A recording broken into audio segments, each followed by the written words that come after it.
The five, I mean, they are probably those countries with the best defence potential. Britain is actually going to have a hard job to justify being there because the army is down to less than 70,000. I mean, it really is the smallest army we've had for almost centuries. And France is also, I think, struggling a bit to maintain its troop levels. But put together, they might be a credible force. Michael Binyon, thank you so much for speaking to us on The World in 10. The defence ministers of Europe have been meeting in Paris this week.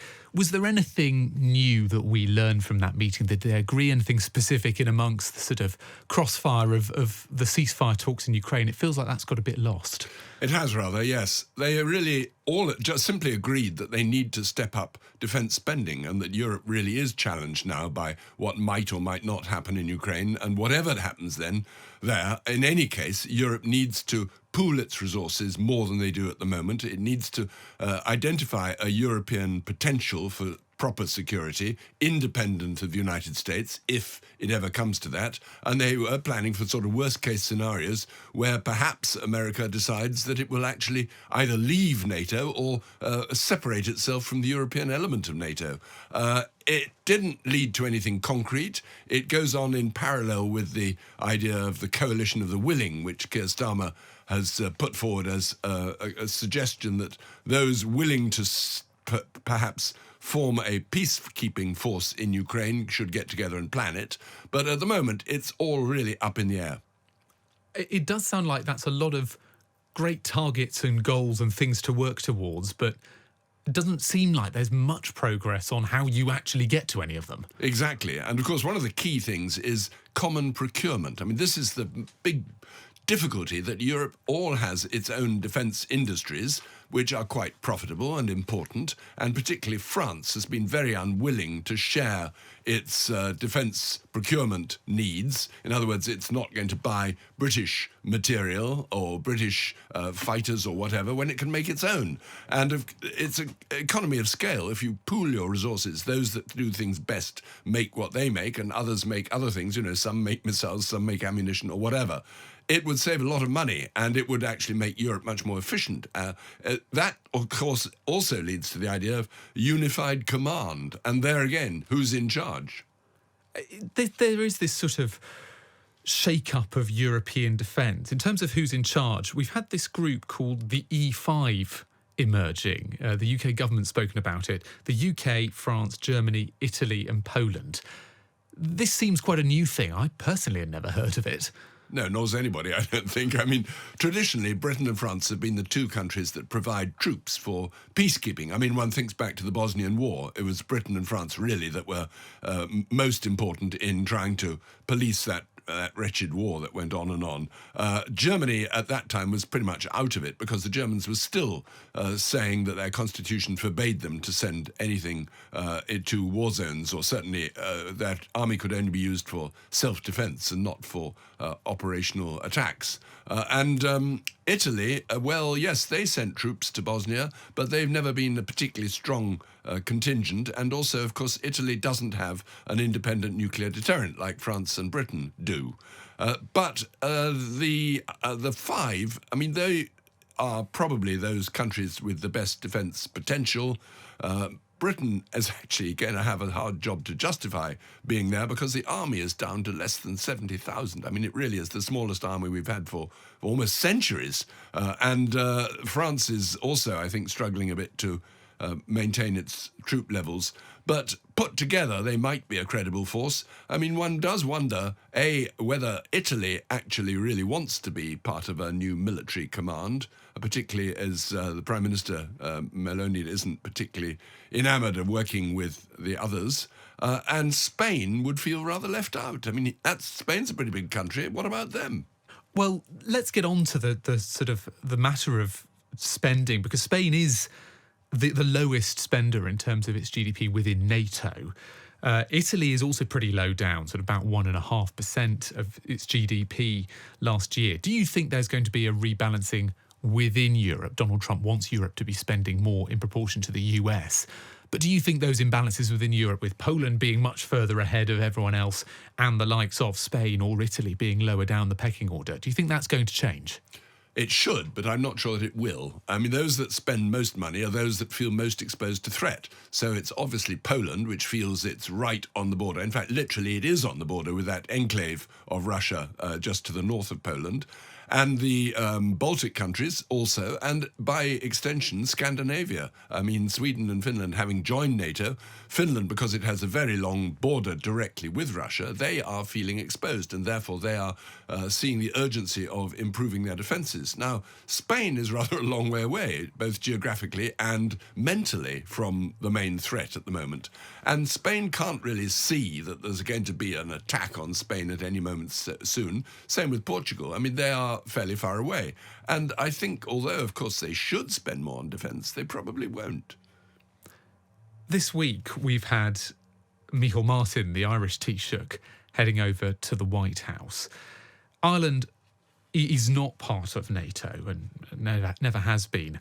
Ireland, though, in terms of European spending, is the lowest outside of NATO. About 0.25% of its GDP last year was spent. It's about sort of 1.1 billion pounds as an equivalent. Despite all that, Donald Trump and Michael Martin seemed to have quite a lot of bonhomie when they were meeting in the White House. For all Trump's talk about Europe needing to spend more, him wanting Europe to step up, that didn't seem to get in the way of his meeting this week. No, well, several things here. First of all, the Irish-American contingent is enormous, and electorally, it would be pretty suicidal to pick a quarrel with Ireland.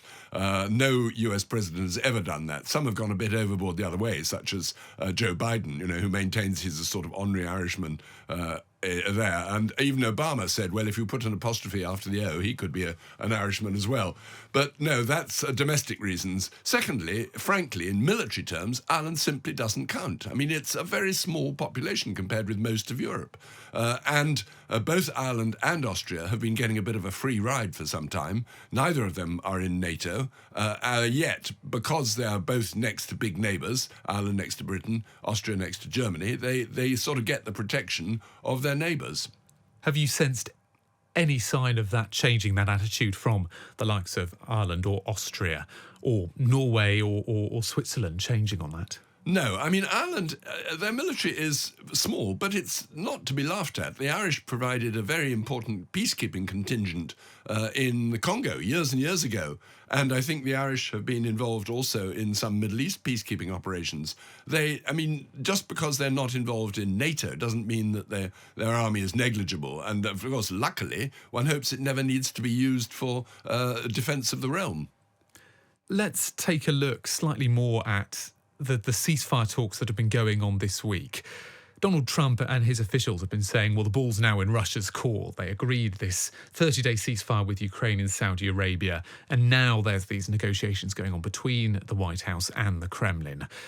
Do you think that there's been a bit of a respite for Europe this week? How will European leaders be taking it that now the focus is seemingly off them and their ally Ukraine and more where they want the US attention to be focused, which is on Vladimir Putin? Yes and no. I mean, yes, in that the row about whether Putin is going to actually do a deal or whether it's just a trap and that Putin is playing Donald Trump like everybody else. I mean, that is the main preoccupation. And the Europeans' own worries about Trump's commitment to NATO and his commitment to global security, that is part of it, obviously, but that's not where the focus is at the moment. The Europeans, as we've been saying, have been discussing their own internal affairs and their own approach to defence. At the moment, we are now looking to where the Putin-Trump relationship may or may not go, and whether Putin is playing Trump, whether he will just string him along, prevaricating, which is exactly what he's doing and what he obviously always would do, saying yes, but setting conditions that make it almost impossible to get a deal. And then, of course, seeing whether that will annoy Trump to the point where he will then throw it all up in the air and say, I've had it with Putin. He's not helping. He's not being well. I don't think Trump will. That's not in his nature. But he may take a tougher line, and then the Europeans will be applauding and say, at least Trump is now realizing that Putin actually isn't meaning business. And I suppose that's the question that European leaders will be watching with great interest is, Will that last? Will this sort of pressure on Vladimir Putin last throughout this weekend, throughout next week, throughout the next, 4 years of Donald Trump? Do you think that this could be a moment where Europe's relationship with Trump turns a corner?